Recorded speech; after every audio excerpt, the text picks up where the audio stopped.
You might use these products daily, but don't take them for granted because one day they might be illegal. We've got to delete him from the servers. We can't. Welcome to WatchMojo.com, and today we're counting down our picks for the top 10 banned everyday items.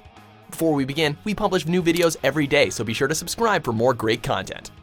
For this list, we're looking at seemingly run-of-the-mill objects that are used every day by some people, but which have been banned by other governments or government organizations at some point in time. Consult a dictionary only if you're challenging another player's word. If the word isn't in the dictionary, the player loses their turn. Please note, we've done our best to confirm that all of these bans are legit, but in some cases it's possible that they were either just in consideration, temporary, or strongly encouraged guidelines. And those for whom the extraordinary will never be enough.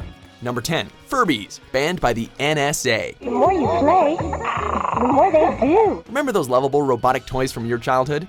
Well, you might be remembering them wrong, because these hamster or owl-like creatures went on to become kind of less lovable. You're gonna get it! This is because of the Furbies' almost human-like ability to start speaking English as they grew. You've gotta get rid of those Furbies. They've turned feral. Unfortunately, the National Security Agency came to believe that the pre-programmed English words the Furbies said were a result of their repeating words that they heard. In 1999, this led to the NSA to ban the toy from their headquarters in fear that it would also be a recording device with the potential to repeat classified information in public. However, the ban was ultimately removed when this was revealed to be a myth. So how many people at the NSA had Furbies? That's the real question. Number 9, game consoles, banned by China. In an attempt to stop what they felt were negative effects on their children's mental and physical development, the Chinese government banned the sale of video game consoles in the year 2000. It didn't work. Instead, they play online and personal computer games, which makes China the world's third largest market in terms of revenue. It was a nice effort, but consoles still came into the country through the grey market. It wasn't until 2014 that the Ministry of Culture finally lifted the ban in the Shanghai Free Trade Zone and allowed foreign companies like Microsoft and Sony to build their consoles. A year later, the ban was lifted nationwide. All of these were technically illegal before the ban was lifted. They were smuggled in from Hong Kong, the US, and sometimes Japan. Video games themselves, though, are still restricted and need to be approved by the ministry.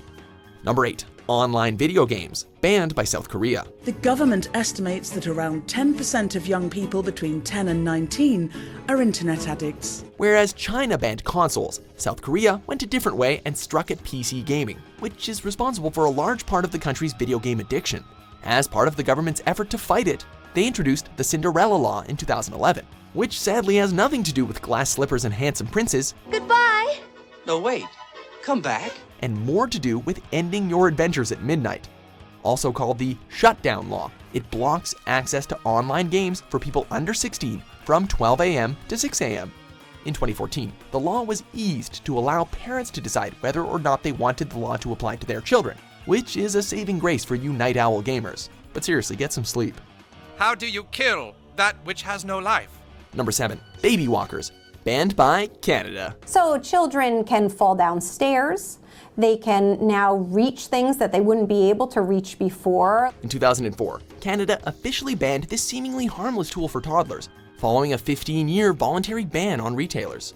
Seems like the device might not be so harmless after all, as baby walkers, meant to help babies learn to walk faster, can actually have the opposite effect and delay the process by 2 to 3 weeks. Then there are all those preventable injuries. Canada was the first country to ban walkers, and if you think you'd be able to get one secondhand, well, that's illegal too.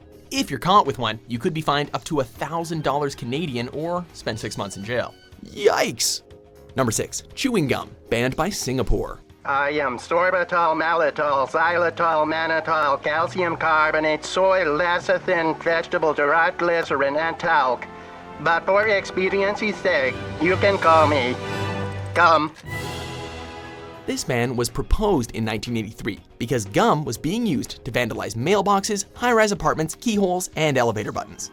It wasn't until 1987 that things got serious though, with people disposing of their gum on the new railway system, the MRT. Gum was used to block sensors and prevent doors from closing, which cost a pretty penny to repair. In 1992, the new Prime Minister put the ban into effect, and today the only gum allowed in Singapore is dental or nicotine gum, which is prescribed by a doctor. Are you chewing gum?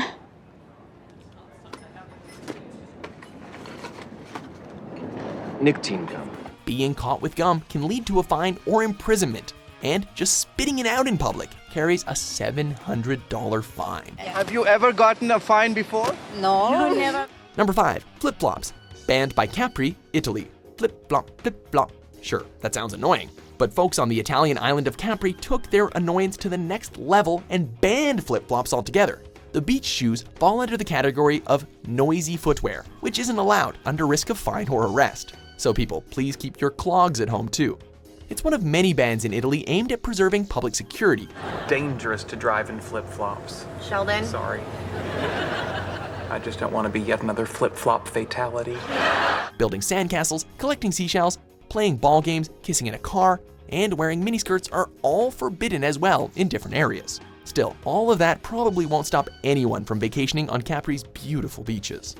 Number 4, blue jeans, banned by North Korea. Western culture may not always be the best influence when it comes to certain things, but who can argue with the utility and comfort of blue jeans? I'm comfortable in jeans that are tough. Well, Kim Jong-un for one, that's who. In an attempt to minimize the influence of Western fashion, North Korea's leader banned blue jeans in the country. While it is a nationwide ban, it will primarily be enforced in the areas closest to the Chinese border, where the most American culture can sneak in. The ban also extends to all piercings, including ears. It might be just another day in North Korea, but to a democratic nation, the ban seems unbelievable. Number 3, Kinder eggs, banned by the USA. Don't make me run! I'm full of chocolate! Warning, this entry may contain small parts of nonsense that could cause confusion hazards. Adult supervision required. The ban on Kinder Surprise eggs actually goes back to a 1938 act that prohibits candy with a non-nutritive substance embedded in it to be sold in the US. Thanks to possible choking hazards and the fact that they're only suitable for children over 3 years of age, Kinder Surprise cannot be sold in the country. The eggs can't even be brought into America, and fines are reportedly set at $300 to $2,500 per egg. How's that for a Kinder Surprise? While the US is the only country to have banned the chocolate, there have only been a reported 7 deaths worldwide from kids choking on Kinder since 1989. Number 2, doorknobs, banned by Vancouver, Canada. I said a little of that went a long way. Aside from paving the way for low flush toilets and LED light bulbs, Vancouver is also the first Canadian city to ban doorknobs. This has been in the hopes that people won't get stuck in whatever room they're in, with levers being used to open doors instead. Children, I must ask you not to use any of the doorknobs in the house. Just push on the wood of the door and it'll open. As of 2014, all new buildings have been built with levers instead of knobs, in an effort to phase out the old design. It is mainly meant to aid the disabled and people with arthritis, but it also helps people who are older or carrying things in their hands, like groceries. The ban was part of a bylaw to make housing more accessible, which also mandated bigger hallways, higher outlets, and wider staircases for possible stair lift installation. Before we unveil our top pick, here are a few honorable mentions.